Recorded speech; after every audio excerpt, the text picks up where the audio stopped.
तर आज बनवूया पारंपरिक पद्धतीने बासुंदी। ही बासुंदी बघा, बघता क्षणी कोणाच्याही तोंडाला पाणी सुटेल आणि ही बासुंदी अगदी रवाळ अशी बनून तयार होते। तर चला पटकन ही रेसिपी चालू करूया। तर नमस्कार, तुमचं सोनाली कुकिंग या यूट्यूब चॅनलवरती स्वागत आहे। जर तुम्ही या चॅनलवरती पहिल्यांदाच आले असाल तर नक्की या चॅनलला सबस्क्राईब करा आणि बेल आयकॉन दाबायला विसरू नका, की जेणेकरून माझ्या नवीन नवीन रेसिपींचे नोटिफिकेशन तुम्हाला मिळत राहतील। तर चला पटकन ही रवाळ बासुंदी बनवायला चालू करूया। तर इथे मी 1.5 लिटर दूध घेतलेलं आहे। हे दूध एका कढईमध्ये ओतून घेणार आहे आणि दुधाला उकळी येऊन देणार आहे। तर बघा, आता दुधाला उकळी आलेली आहे आणि दुधावरती साय आलेली आहे। ही साय दुधामध्येच ढवळून घ्यायची आहे आणि परत दूध उकळवून घ्यायचं आहे। परत दुधावरती साय आली की दूध परत ढवळून घ्यायचं आहे। दूध अर्ध होईपर्यंत ही प्रोसेस करतच राहायची आहे।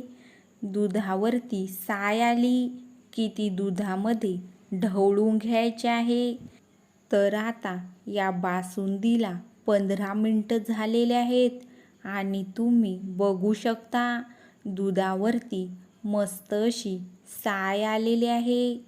परत 15 मिनिटं मी हे दूध असंच उकळवून घेणार आहे।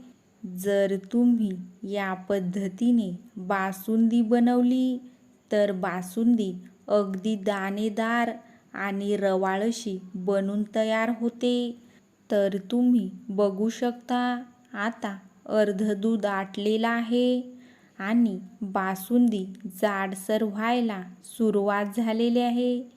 आता या बासुंदीमध्ये मी वेलची पावडर घालून घेतलेली आहे आणि परत बासुंदी ढवळून घेतलेली आहे। आता याच्यामध्ये मी 1 वाटी साखर घालून घेतलेली आहे। तुम्हाला जेवढी गोड बासुंदी हवी तेवढी साखर तुम्ही या बासुंदीमध्ये घालू शकता आणि परत 10 ते 15 मिनिटं ही बासुंदी मी अशीच उकळवून घेणार आहे। तर बघा, आता 10 मिनिटं झालेले आहेत आणि बासुंदी दाणेदार रवाळ अशी बनून तयार झालेली आहे। आता ही बासुंदी थोडीशी पातळ वाटत असली तरी पूर्ण थंड झाल्यानंतर ही बासुंदी घट्ट होते आणि दाणेदार आणि रवाळ अशी बनून तयार होते। तर तुम्हाला कशी वाटली ही पारंपरिक पद्धतीने बनवलेली बासुंदी? नक्की मला कमेंट करून सांगा आणि नक्की अशा प्रकारे एकदा बासुंदी बनवून खाऊन बघा, नक्कीच तुम्हाला आवडेल। आणि जर तुम्हाला माझी ही रेसिपी आवडली तर नक्की माझ्या चॅनलला सबस्क्राईब करा आणि बेल आयकॉन दाबायला विसरू नका, की जेणेकरून माझ्या नवीन नवीन रेसिपींचे नोटिफिकेशन तुम्हाला मिळत राहतील। आणि तुम्ही बघू शकता थंड झाल्यावरती ही बासुंदी घट्ट होते